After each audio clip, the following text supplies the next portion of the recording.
معزز ناظرین کرام، السلام علیکم۔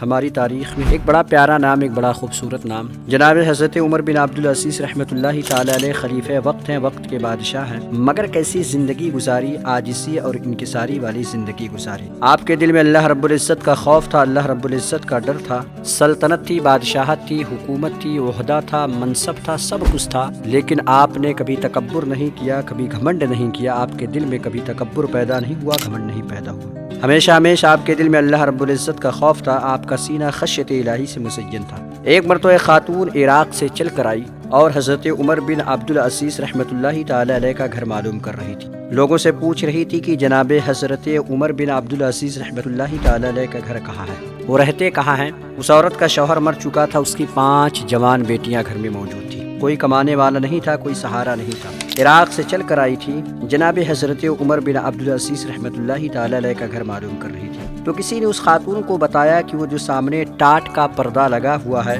وہی عمر بن عبدالعزیز کا گھر ہے، خلیفہ وقت ہے، وقت کے بادشاہ ہے، اور گھر پر ٹاٹ کا پردہ لگا ہوا ہے۔ معزز ناظرین کرام، کیا آپ جانتے ہیں کہ جناب حضرت عمر بن عبدالعزیز نے کیسی زندگی گزاری؟ آپ کی 3 بیٹیاں تھیں۔ ایک مرتبہ آپ گھر میں داخل ہوئے، آپ نے پہلی بیٹی کو بلایا، بیٹی آئی منہ پر ہاتھ رکھ لی۔ دوسری بیٹی کو بلایا، دوسری بیٹی آئی منہ پر ہاتھ رکھ لی۔ تیسری بیٹی کو بلایا، تیسری بیٹی آئی منہ پر ہاتھ رکھ لی۔ تو آپ نے اپنی بیوی سے پوچھا آخر اس کی وجہ کیا ہے، ماجرا کیا ہے؟ میں نے اپنی بیٹیوں کو بلایا، بیٹیاں آئی منہ پر ہاتھ رکھ لی، آخر اس کی وجہ کیا ہے؟ تو جناب حضرت عمر بن عبدالعزیز رحمۃ اللہ تعالی علیہ کی بیوی کی آنکھوں میں آنسو آ گئے اور رو رو کر کہنے لگی، عرض کرنے لگی کہ اے خلیفہ وقت، اے وقت کے بادشاہ، سن لیجئے، ہماری بیٹیاں، ہماری بچیاں 3 دن سے پیاس کے ساتھ روٹیاں کھا رہی ہیں، کہ اس لیے آپ کے قریب آ کر منہ پر ہاتھ رکھ لیا ہے، کہیں ایسا نہ ہو کہ منہ سے پیاس کی بدبو آ جائے۔ جیسے ہی جناب حضرت عمر بن عبدالعزیز رحمۃ اللہ تعالی علیہ نے سنا تو آپ نے فرمایا، روتی کیوں ہے، خاموش ہو جا، اور معاشرے و سماج میں جا کر دیکھ، غریب بچیوں کے گھر جا کر دیکھ، غریب جھوپڑیوں میں جا کر دیکھ، لوگ کیسی زندگی گزار رہے ہیں، لوگ کھانے کے لیے ترس رہے ہیں، بھیک مانگ رہے ہیں۔ جناب حضرت عمر بن عبدالعزیز رحمۃ اللہ تعالی علیہ نے ارشاد فرمایا، اللہ رب العزت کا شکریہ ادا کرو، کم از کم ہمارے گھر میں پیاس کے ساتھ روٹی تو مل جا رہی ہے، وقت پر کھانا تو مل جا رہا ہے، کسی کے سامنے ہاتھ تو نہیں پھیلانا پڑ رہا ہے۔ معزز ناظرین کرام، یہ ہے ہمارے اکابرین، یہ ہمارے بزرگان دین، یہ ہے ان کی زندگیاں۔ تو میں عرض کر رہا تھا کہ وہ خاتون عراق سے چل کر آئی، اس کا شوہر مر چکا تھا، وہ جناب حضرت عمر بن عبدالعزیز رحمۃ اللہ تعالی علیہ کا گھر معلوم کر رہی، تو لوگوں نے اس عورت کو بتایا کہ وہ جو سامنے ٹاٹ کا پردہ لگا وہی عمر بن عبدالعزیز رحمۃ اللہ تعالی علیہ کا گھر ہے۔ اس عورت نے دروازے پر دستک دی تو ایک خاتون نے دروازہ کھولا، اس خاتون کو جو عراق سے چل کر آئی تھی اسے اندر لے گئی اور ایک درخت کے سائے میں بٹھا دیا، اور اسی درخت کے بغل میں ایک کنواں تھا، وہیں بیٹھ کر وہ خاتون برتن مانج رہی تھی، برتن صاف کر رہی تھی۔ خاتون کہنے لگی کس لیے آئی ہیں؟ وہ خاتون کہنے لگی کہ میں عراق سے چل کر آئی ہوں اور مجھے خلیفہ وقت کے بادشاہ یعنی جناب حضرت عمر بن عبدالعزیز رحمۃ اللہ تعالی علیہ سے ملنا۔ تو وہ خاتون کہنے لگی جو برتن مانج رہی تھی کہ آپ تھوڑی دیر انتظار کریں، جناب حضرت عمر بن عبدالعزیز رحمۃ اللہ تعالی علیہ کسی کام کی وجہ سے باہر تشریف لے گئے ہیں، ابھی آتے ہوں گے، آپ ان سے مل لیجیے گا۔ تھوڑی دیر گزر جانے کے بعد پھر کسی نے دروازے پر دستک دی، تو پھر اس خاتون نے جو برتن مانج رہی تھی دروازہ کھولا، ایک بندر اندر آیا۔ یہ خاتون کہنے لگی آپ کہاں چلے گئے تھے؟ کتنے دیر سے میں آپ کا انتظار کر رہی تھی، میں نے برتنوں کو مانج دیا ہے، آپ کنویں سے پانی نکال دے تاکہ میں برتنوں کو دھل لوں۔ یہ خاتون جو عراق سے چل کر آئی تھی یہ سمجھ رہی تھی کہ یہ دونوں گھر کے نوکر ہیں، جو برتنوں کو صاف کر دیا۔ اس خاتون نے برتنوں کو دھل دیا، اس کے بعد اس عورت نے اس انسان کو سوکھی روٹی دی شرکے کے ساتھ کھانے کے لیے، اس بندے نے سوکھی روٹی کھائی۔ یہ خاتون یہ سب کچھ دیکھ رہی تھی، یہ سمجھ رہی تھی کہ یہ دونوں گھر کے نوکر ہیں۔ پھر اس کے بعد وہ خاتون آئی اور کہنے لگی آپ کو جناب حضرت عمر بن عبدالعزیز سے ملنا ہے نا؟ خاتون کہنے لگی ہاں، میں کب سے ان کا انتظار کر رہی تھی، کب سے ان کا ویٹ کر رہی، کب آئیں گے؟ خاتون کہنے لگی کہ جناب حضرت عمر بن عبدالعزیز رحمۃ اللہ تعالی علیہ کب کا ہمارے درمیان آ چکے ہیں، کب کا ہمارے سامنے آ چکے ہیں۔ خاتون کہنے لگی جو عراق سے چل کر آئی تھی کہاں ہیں؟ تو خاتون کہنے لگی وہ جو وہی تو ہیں جناب حضرت عمر بن عبدالعزیز، جنہوں نے بالٹی کنویں میں ڈال کر پانی نکالا، میں نے برتنوں کو صاف کیا، اس کے بعد میں نے روٹی دی شرکے کے ساتھ کھانے کے لیے۔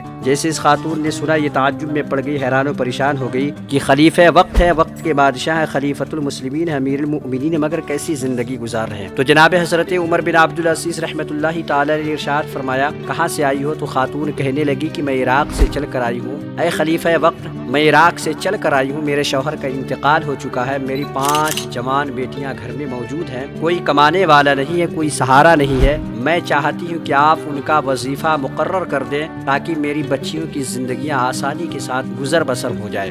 جیسے ہی جناب حضرت عمر بن عبدالعزیز رحمۃ اللہ تعالی علیہ نے سنا تو فوراً آنکھوں میں آنسو آ گئے، آنکھیں اشکبار ہو گئی۔ خاتون کہنے لگی، خاتون عرض کرنے لگی، آپ رو کیوں رہے ہیں؟ آپ کی آنکھوں میں آنسو کیوں ہیں؟ تو آپ نے ارشاد فرمایا، اے خاتون، تو عراق سے چل کر میرے پاس آئی، ہونا تو یہ چاہیے تھا کہ میں تیرے پاس چل کر آتا، تیری خبر گیری کرتا، تیری خبر رکھتا، تیرا خیال رکھتا، لیکن تو میرے پاس چل کر آئی، مجھے بڑا افسوس ہے، بڑا دکھ ہے، اسی وجہ سے میری آنکھوں میں آنسو آ گئے۔ جب اس عورت نے سنا تو بہت حیران و پریشان ہو گئی۔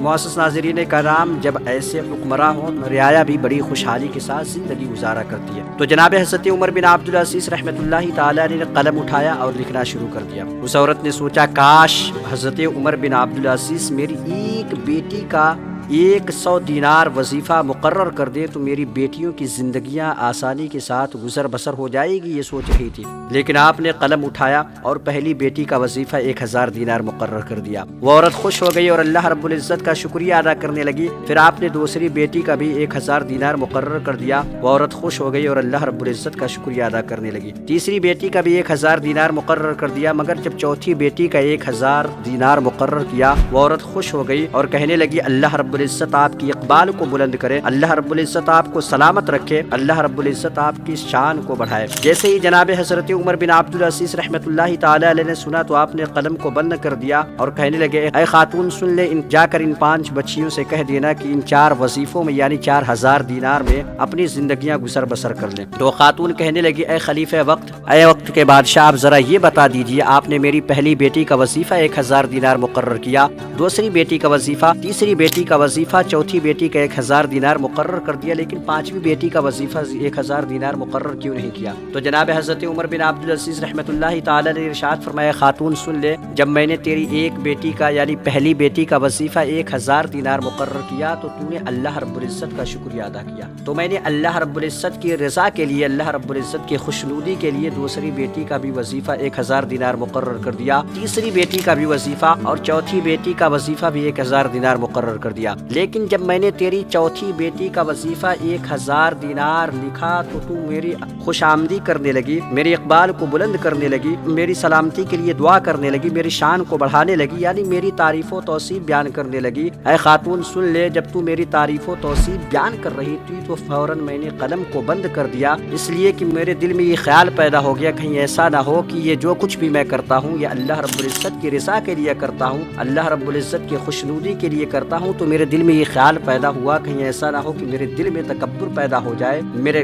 دل میں گھمنڈ پیدا ہو جائے اور میرا نفس غالب آ جائے۔ میں خلیفہ وقت ہوں، وقت کا بادشاہ ہوں، اور سن لو، جو کچھ بھی میں کرتا ہوں صرف اور صرف اللہ رب العزت کی رضا کے لیے کرتا ہوں، اللہ رب العزت کی خوشنودی کے لیے کرتا ہوں۔ قسم خدا کے مسلمانوں، یاد رکھنا، ہمارے اکابرین، ہمارے بزرگان دین ایک ایک لمحہ، ایک ایک وقت، ایک ایک سیکنڈ صرف اور صرف اللہ رب العزت کی رضا کے لیے، اللہ رب العزت کی خوشنودی کے لیے گزارا کرتے تھے۔ ان کے پاس شہرت تھی، بادشاہت تھی، حکومت تھا، عہدہ تھا، منصب تھا، سب کچھ تھا، پھر بھی آپ کے دل میں اللہ رب العزت کا خوف ہوا کرتا تھا۔ معزز ناظرین کرام، ایسی ویڈیوز دیکھنے کے لیے ہمارے اس چینل کو سبسکرائب کریں اور زیادہ سے زیادہ آگے شیئر کریں۔